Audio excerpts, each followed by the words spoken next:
what is chess?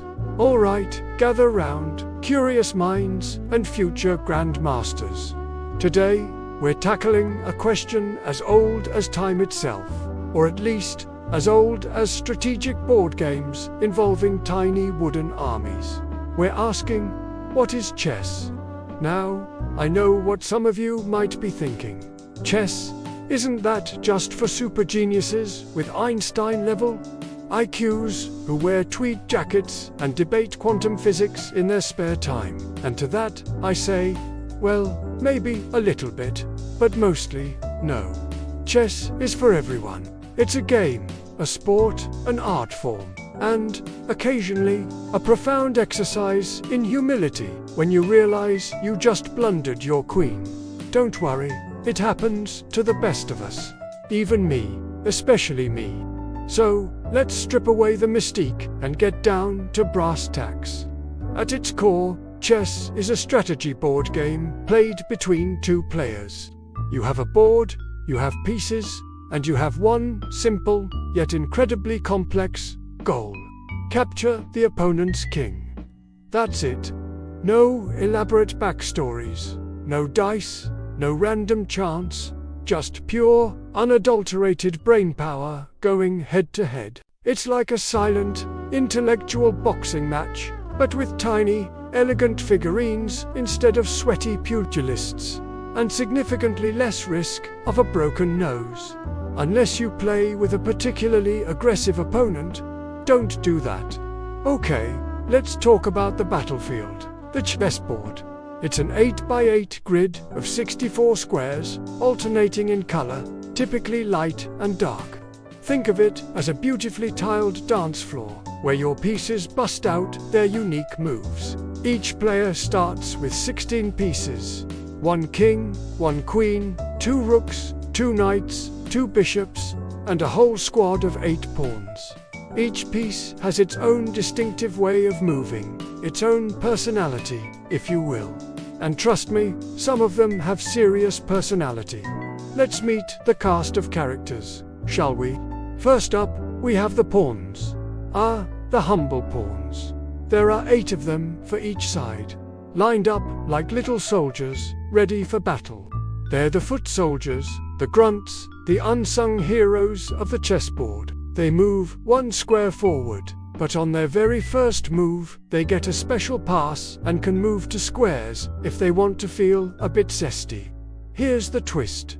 They capture diagonally. It's like they're saying, I march straight, but I'll only punch you if you're not looking directly at me. But don't underestimate these little guys. If a pawn makes it all the way to the other side of the board, enemy territory, it gets promoted. It can transform into any other piece, usually a queen. Because who wouldn't want to level up from a basic grunt to the most powerful piece on the board? Talk about a glow-up. It's like going from intern to CEO overnight. Dreams do come true, folks, especially if you're a pawn. Next, we have the rooks. These are the castles, the towers, the big, nonsense pieces. There are 2 for each side, sitting in the corners. They are the straight shooters of the board, moving any number of squares horizontally or vertically. Think of them as the express trains of the chessboard. Once they get going, they don't stop until they hit another piece or the edge of the board. Very predictable, very reliable. Unless you get in their way, in which case, they'll just roll right over you. Metaphorically speaking, of course, for the most part. Then come the knights. Oh, the knights. These are the tricksters, the puzzle pieces, the ones that make beginners go, wait, what? There are 2 of them for each side, usually positioned next to the rooks. The knight moves in an L shape, 2 squares in one direction, horizontal or vertical, and then 1 square perpendicularly. It's like a little zigzag, or skipping 2 steps and then taking a side step. And here's the kicker.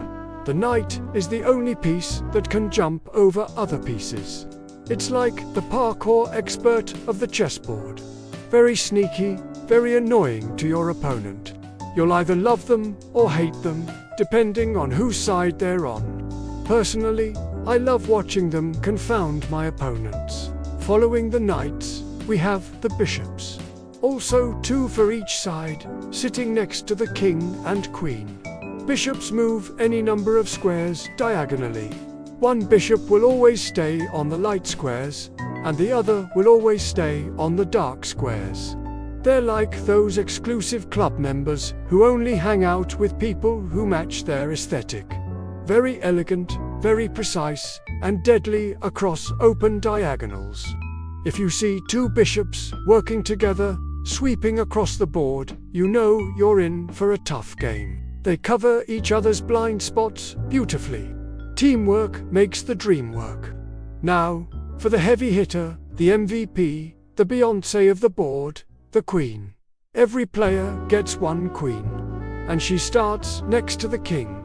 The queen is the most powerful piece in chess. She can move any number of squares in any direction, horizontally, vertically, or diagonally.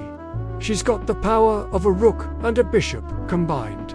Think of her as the ultimate multitasker, the CEO who also handles all the social media and bakes prize-winning cakes on the side. When your queen is active, your opponent should be sweating. Seriously, they should be sweating. If they're not, you're probably doing it wrong. Or they're very, very good.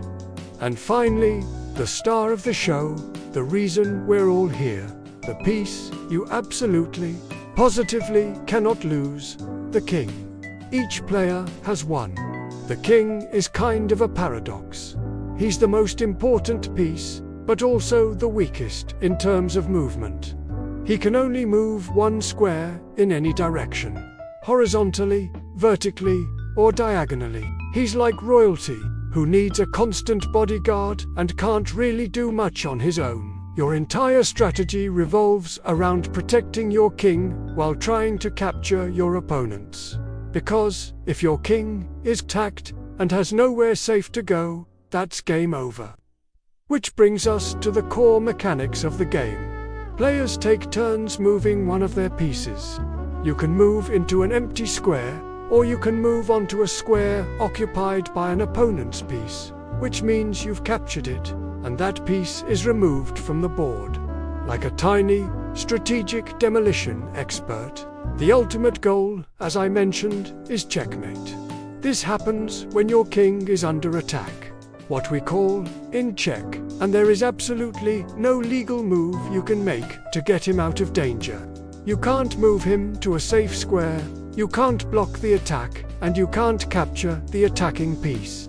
Your king is trapped, defenseless, and it's curtains for you, my friend. Now, there's also something called a stalemate. This is when a player whose turn it is has no legal moves, but their king is not currently in check. It's like the game deciding, well, neither of you can win. So, let's call it a draw and go get some coffee. It's less common than checkmate, but it's a surprising way for a game to end, especially when one side is clearly winning but gets a little too cocky. Don't be that player.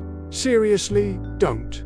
There are a couple of special moves too, like castling, where your king and one of your rooks get to swap places for safety. And passant, which is a super special pawn capture that even seasoned players sometimes forget. But for now, let's just focus on the basics. So, why play chess? Beyond the sheer intellectual challenge, chess hones your critical thinking, problem-solving skills, patience, and ability to think several steps ahead. It teaches you to anticipate, to plan, and to adapt.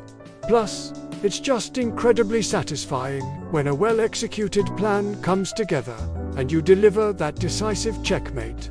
It's like launching a perfectly aimed frisbee and watching it land precisely where you want it, except with more thinking and less running. From its origins in ancient India, spreading through Persia and then across the globe, chess has evolved into one of the most popular and enduring games in human history. It transcends culture, language, and age. It's a universal language of strategy, a silent dialogue between two minds. So, the next time someone asks you, "What is chess?" you can confidently tell them it's not just a game. It's a battle of wits, a dance of logic, and a journey into the infinite possibilities of 64 squares. And maybe, just maybe, it's a way to become that super genius in a tweed jacket, one checkmate at a time. If you found this breakdown helpful, hit that like button. Subscribe for more strategic insights, and let me know in the comments. What's your favorite chess piece and why? Mine's the queen, obviously. Why conquer when you can absolutely dominate? Thanks for watching, and I'll see you on the board.